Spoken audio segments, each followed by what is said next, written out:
Okay, are we back? I'm trying to switch to a different Wi-Fi over here. It hasn't been this bad in many the year.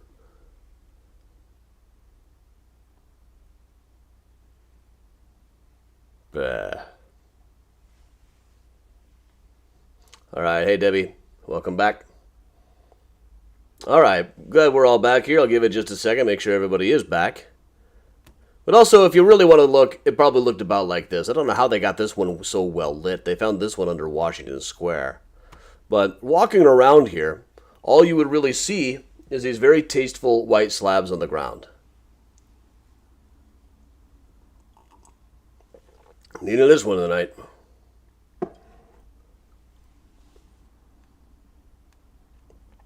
All right, glad you're all back.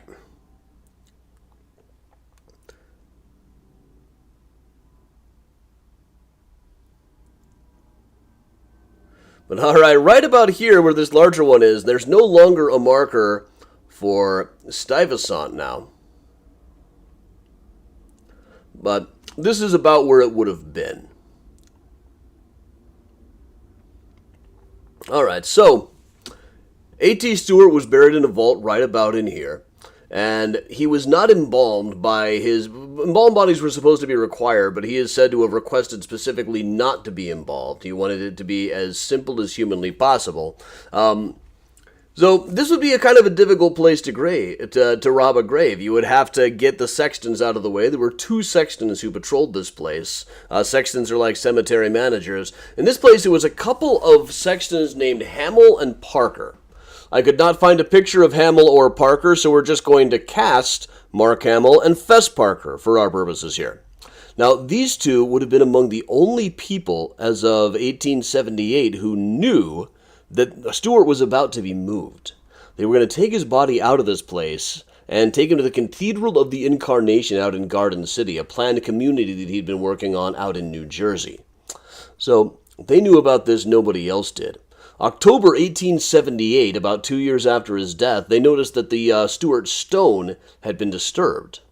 And they informed Judge Hilton, the executor of the estate, at once, and he had them replace the locks, hired another guard, and moved the name stone about 15 feet away, so if anybody was trying to rob A.T. Stewart, they'd start digging in the wrong place.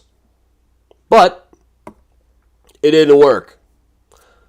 So, early morning, November 1878, Sexton Parker was standing over the grave and saying, "My God, they've done it at last," says Sexton Parker. This is a phrase attributed to him by George Walling, who was the superintendent of New York police at the time. Now, he wrote this down years later, and I don't think he was even present when it happened, so he might just be guessing that must have been what he said. Now, they found that the gates were still locked. It looked as though the gates had not been tampered with. There were no footprints on the ground. There were people all around. This is New York, a city that never sleeps, except for briefly about 4 o'clock in the morning. There were people all around and no real way to cover up any activities in here. So how anybody could have broken into this place, left no footprints, dug down, and taken a body out would have been anyone's guess, but inside they found the coffin lying askew.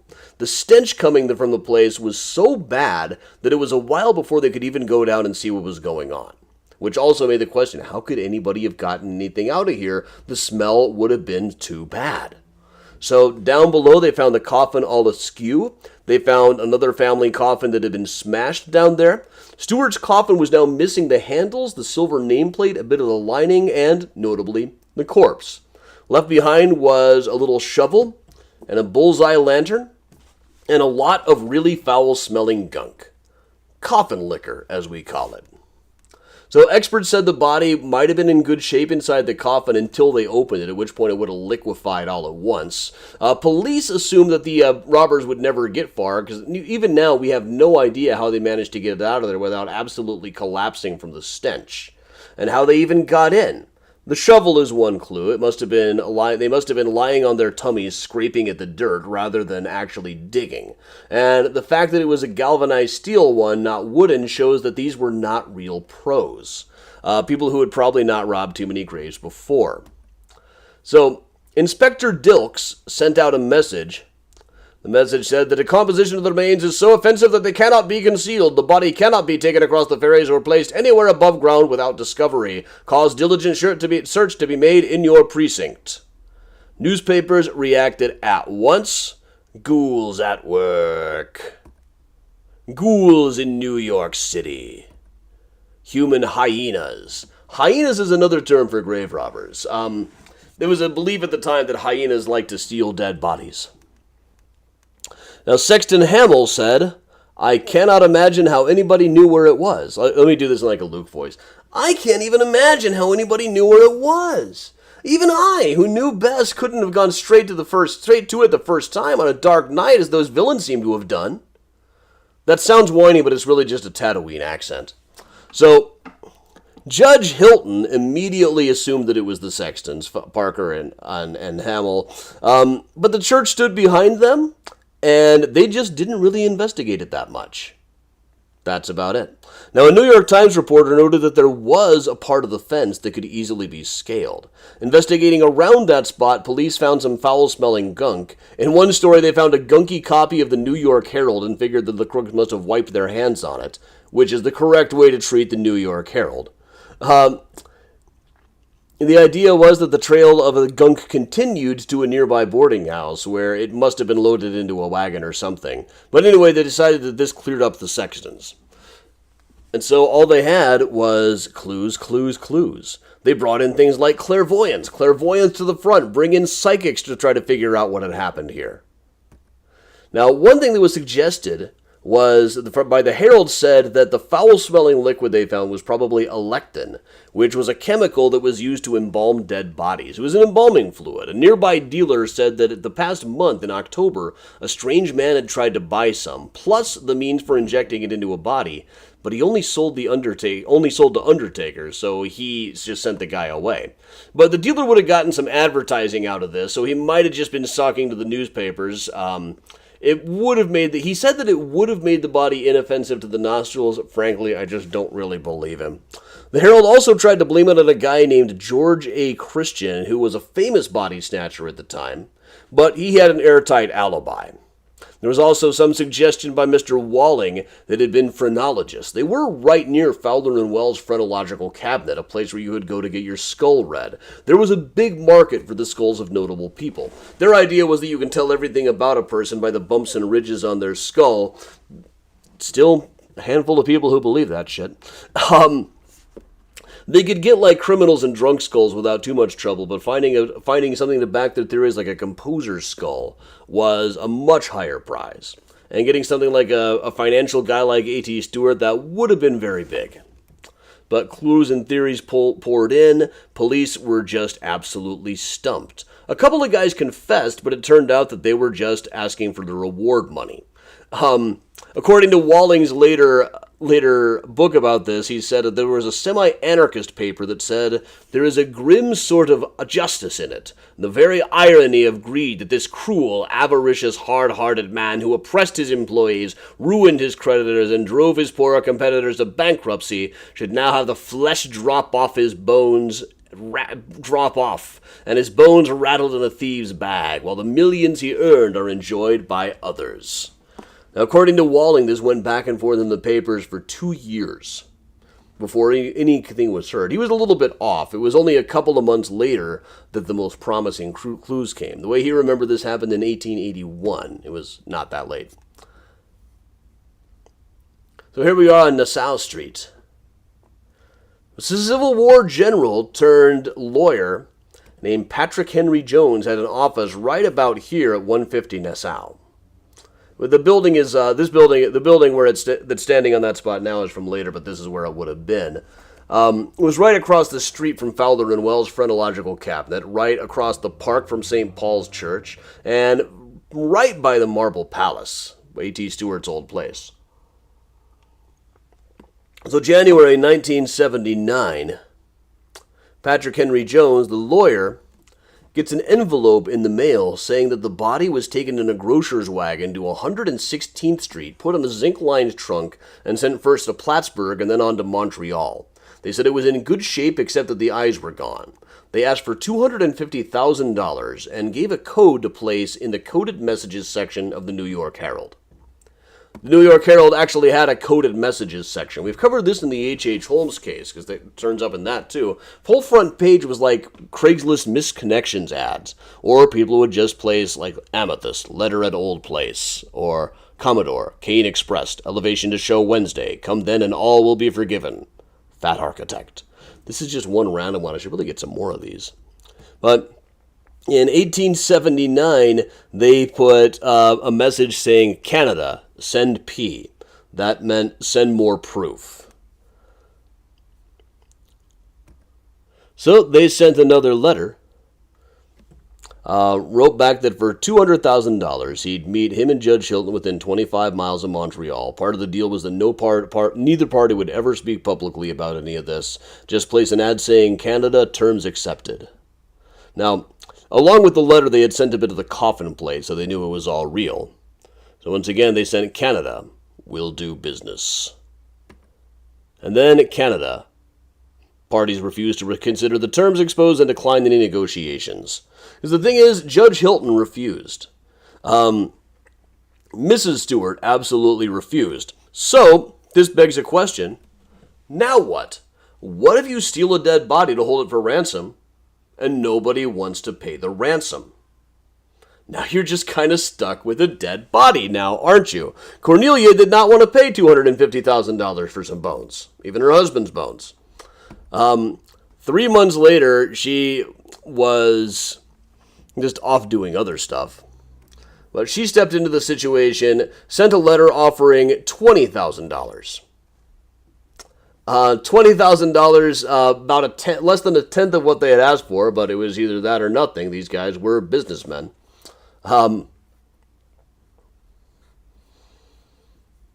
So they accepted that offer, and at least according to the story that came out later, some relative of hers was sent out in a carriage to Westchester late at night, where he met with a couple of masked men, dressed up like Batman villains. Now, he demanded proof that it was really Stewart's bones in the bag that they held, and they showed him a bit of the coffin lining. He threw down the money, they threw down a bag of bones. So a few years later, when this story got out, the bones were now said to be at the Cathedral of the Incarnation, where they were supposed to be moved anyway. The story also went that there was something called a goblin bell attached to this. It was some sort of bell that would ring out all of the church bells if anybody ever tried to disturb the grave. One time there was an electrical failure, and they did ring, and the whole town got all excited about it for a second. But that is now said to be connected to this urn, marking the burial place in the church of A.T. Stewart. Whether he's really there or not, nobody knows, and whether that was even really the bones that were delivered, nobody knows, or whether that meeting even ever happened, is also not entirely known. So, there are some differences of opinion as to whether this happened, or the people in Montreal really had the body at all, or what. A lot depends on whether the name on the nameplate ID was correct. All of the details that have been published in the paper. They could have gone to any silversmith and had a coffin plate named like that. Now, the chief of police believed they never could have gotten to Canada with a dead body as quickly as they claimed. And Hilton's private secretary, Herbert, later on said, there's nothing in the story that the body was recovered. The body has never been recovered. Now, in 1895, another story went around. A strange young man named McCarthy appeared in Albany, New York. He was seen burying stinky clothes and said it was because he ran into a skunk.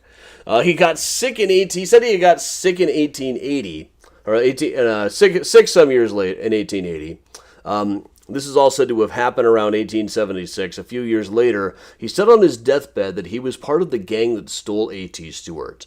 It was a bunch of rich kids who had just lost all their money gambling, and so in the most fashionable clubs in town, they sat back and hatched a plan to get it all back by stealing the body of A.T. Stewart. They hired a resurrection man, a grave robber, for about $10,000, plus $1,000 each for his helpers, one of whom was this young McCarthy. He said the body was placed in a sack and driven to Canal Street, where it was put in a barrel with pickling solution to kill the smell. The barrel was labeled fish and sent to be buried in the country with McCarthy. Now, rumor was that 15 years later, a farmer did some digging and a skeleton was found, and he confessed it only on his deathbed. But this is not really well known. Also, there are still people who thought that it might have been George A. Christian. Because there was a guy who, the Electin dealer said that the guy who came and bought the stuff, the Electin, the embalming fluid, or tried to, looked exactly like G.A. Christensen. But this is 1895. Everybody looked about like this. Now, in 1956, a lawyer named Bernard Cowan said he was writing a will for a guy named Terrence Forrest, a laundry owner on 45th Street, back about 25 years before, 1931. Forrest at this time was 95 years old and a big talker. He said his father had been buried at the old Grace Episcopal Church on 11th between 4th and Broadway. It was kind of by one of the A.T. Stewart's place, and workers had definitely dug up bones while they were constructing that new building. And according to this guy, they'd gone to see Mr. Stewart about the dead bodies and had been rebuked and vowed to get revenge. And his story was they got revenge by eventually stealing his body. Now, there are no known stories of Grace Church actually using that ground as a burial ground where Stewart was building. It was built in the 1840s, long after burials were still allowed in the area. The original Grace was right by Trinity. Bones were definitely found there at one point, though. I'll just go ahead and share this quick Ghost of A.T. Stewart cartoon.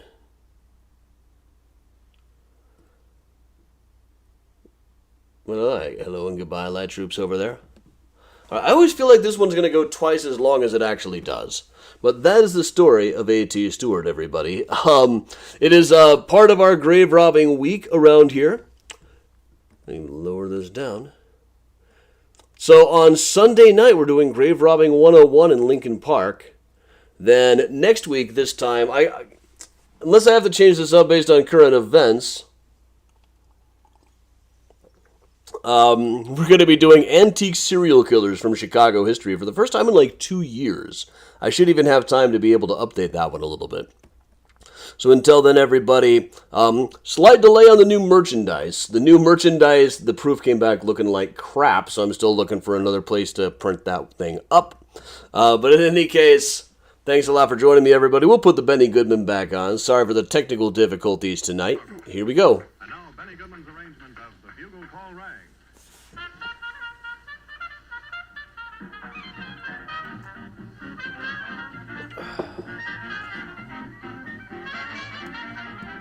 Oh, yeah, that'd be great if you could attend on Sunday.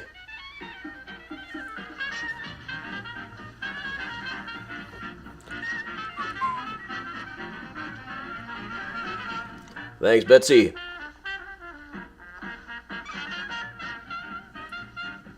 I'll be going to bed just soon after this so I can wake up at 1:30 and try to buy a ticket to the Royal Albert Hall and a place in Edinburgh. No, we're still not doing practical application on these tours, John. I've applied for permission to do so, but just not getting anywhere.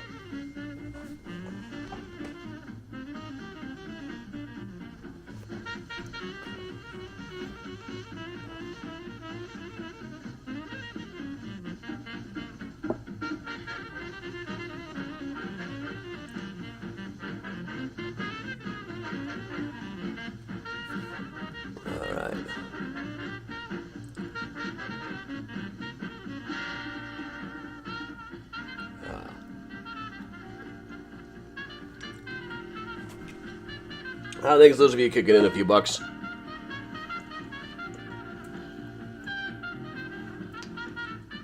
Carol, what's up in Kalamazoo?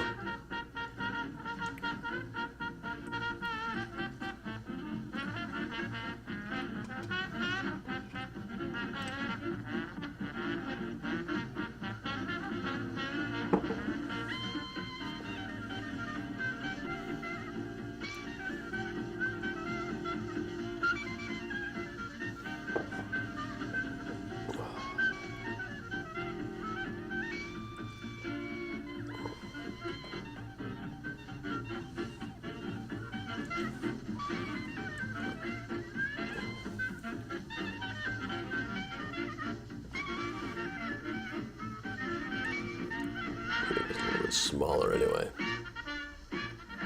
It's all still right there. Alright, we'll just hang.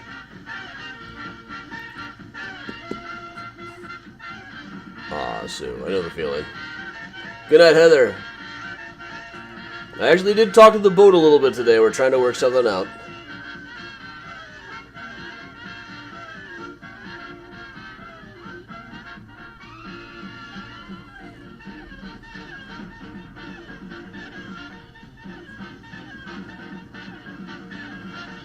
Yeah, Karen, I heard a tiny bit about that. I haven't gotten into it.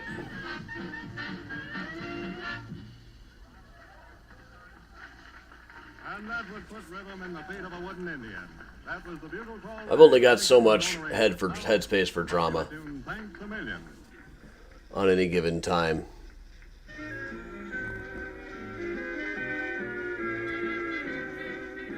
Well, in fact, if you want some drama,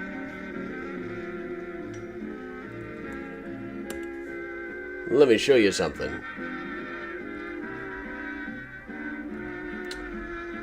One time, Billy Joel told Paul the real estate novelist about all of this new self-publishing outfit that for $5,000 would make your book a bestseller.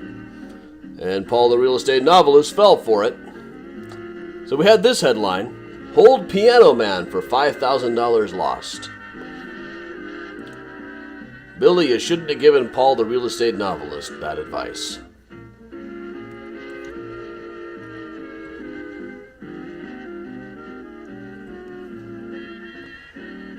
Yes, Bob, there is a Find a Grave tomorrow.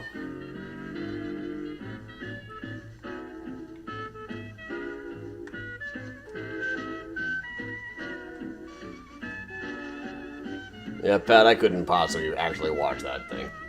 All these people wearing a 4x4 bandage on their rear and an AR-15 pin. Drink.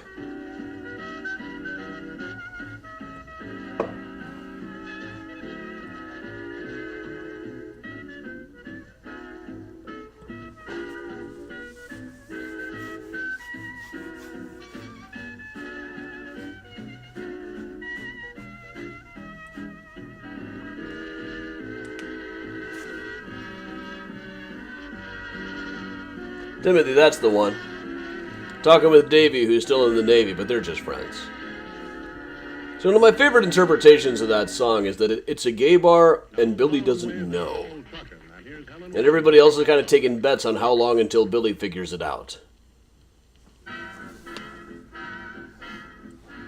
And asking, man, what are you doing here? That's almost a hint.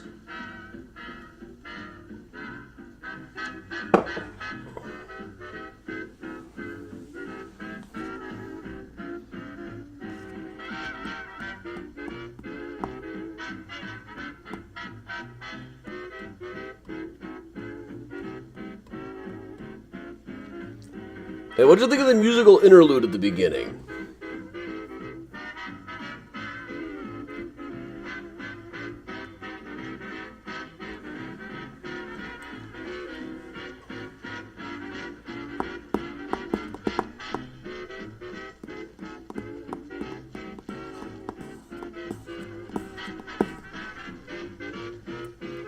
That I had it written a little bit differently initially. Then I was sitting back. Wait a minute, that's the riff from "All of My Love" by Led Zeppelin. So had to edit it a little bit. I was very excited about it first. Then I realized it was just, you don't want to mess with Led Zeppelin.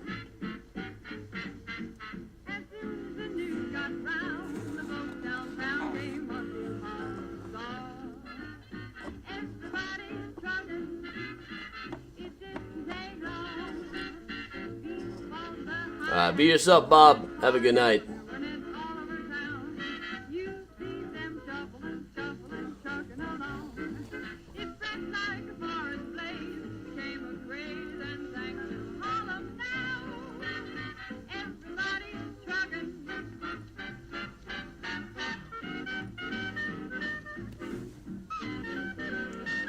Bugs in the house.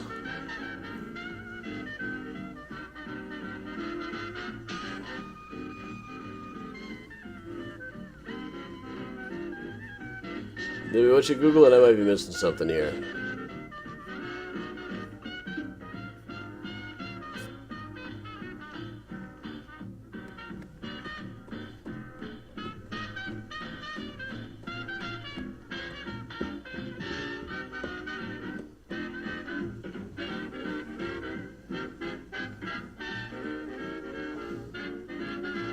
The spirit hitched a ride to my apartment. Might have done. That would probably explain something. Did I piss off another witch? On the Alamo.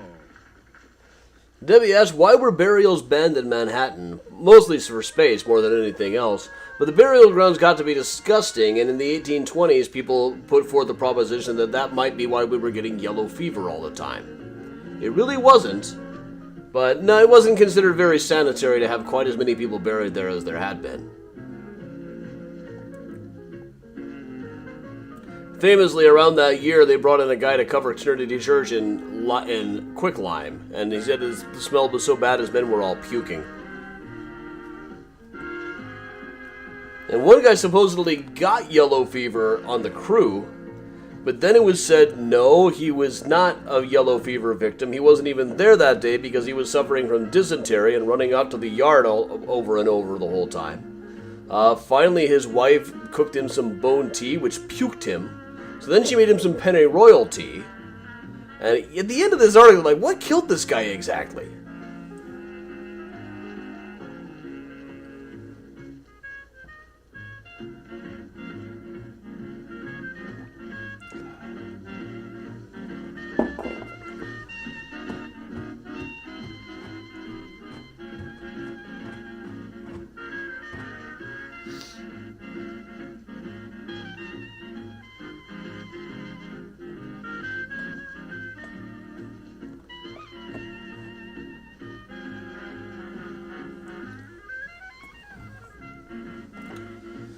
Well, alright everybody, it's a quiet night tonight. I didn't really sleep any last night, and I'm not gonna sleep too much tonight. So I had best get going. So thank you very much for joining me, everybody.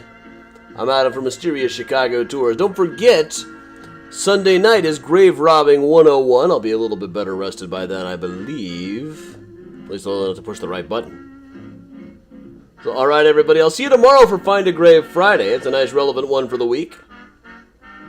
And until then, stay safe, stay strong, and of course, if you can, stay spooky, everybody. Have a good night, everybody.